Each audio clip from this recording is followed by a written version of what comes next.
Il y a pour moi un rapport entre langue et civilisation, langue et culture.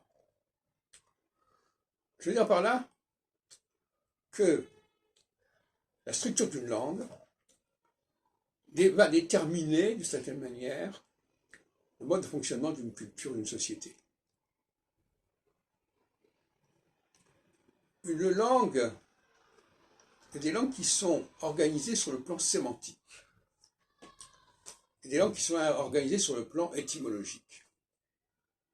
L'anglais est une langue sémantique, le français est une langue étymologique. Qu'est-ce que ça veut dire? Ça veut dire que l'anglais est une langue où les mots n'ont pas d'importance. Ce qui est important, c'est ce qu'on leur fait dire aux mots. Par exemple, deux mots qui n'ont rien à voir entre eux, sur le plan étymologique, vont être reliés sur le plan sémantique. Par exemple, life, la vie en anglais, et vital, survive, qui cohabitent. Alors on va dire, ah oui, mais c'est normal, parce que c'est le même champ sémantique. C'est le même champ sémantique, mais ce n'est pas le même champ étymologique. Alors, quelle est la différence? Eh bien, dans le champ étymologique, les gens peuvent fonctionner par eux-mêmes. Un enfant est capable de savoir que tel mot qui ressemble à tel autre mot doit avoir des sens à peu près semblables. Et il peut donc deviner le sens d'un mot qui peut être dérivé, mais qui peut quand même ressembler à un autre mot. Alors que si on est dans un champ sémantique, il ne pourra pas le faire. Il faudra qu'on le lui apprenne, il faudra qu'on l'instruise à ce sens-là. Donc il n'a pas la même démarche, il n'a pas la même rigueur logique et intellectuelle.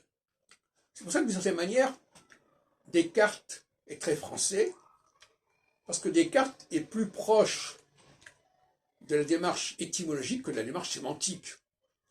Alors que d'autres sociétés, notamment anglo-saxonnes, seraient plutôt proches de la démarche sémantique que de la démarche étymologique. Pourquoi? Parce que tout simplement, la langue anglaise est une langue bâtarde, une langue hybride, une langue qui ne peut fonctionner et qui ne peut signifier sur le plan sémantique, car sur le plan étymologique, elle est extrêmement fragile, extrêmement précaire. Et ça va expliquer beaucoup de choses. Ça va expliquer aussi que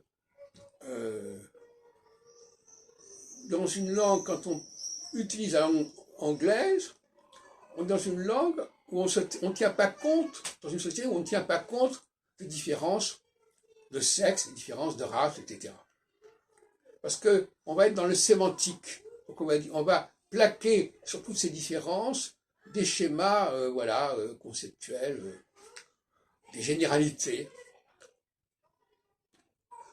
Et en revanche, dans une société qui utilise une langue étymologique, tout cela ne va pas pouvoir être passé par-dessus bord, et on va faire attention aux apparences, à la façon dont les choses se présentent à nous, sont visualisées, alors que dans une société avec une langue sémantique, on va avoir plus de liberté. Oui, on va pouvoir dire ce qu'on veut, on va pouvoir attribuer à un mot ce qu'on veut, on va pouvoir relier des mots qui n'ont rien à voir entre eux, on va pouvoir les relier, etc. Ce qu'on ne peut pas se permettre dans une langue étymologique. C'est pour ça que d'ailleurs que je dirais que d'une certaine manière, la devise républicaine n'est pas du tout française. La notion d'égalité n'est pas une notion fondamentalement française. La notion de liberté non plus. Pour moi, ce sont des valeurs maçonniques, des valeurs anglo-saxonnes.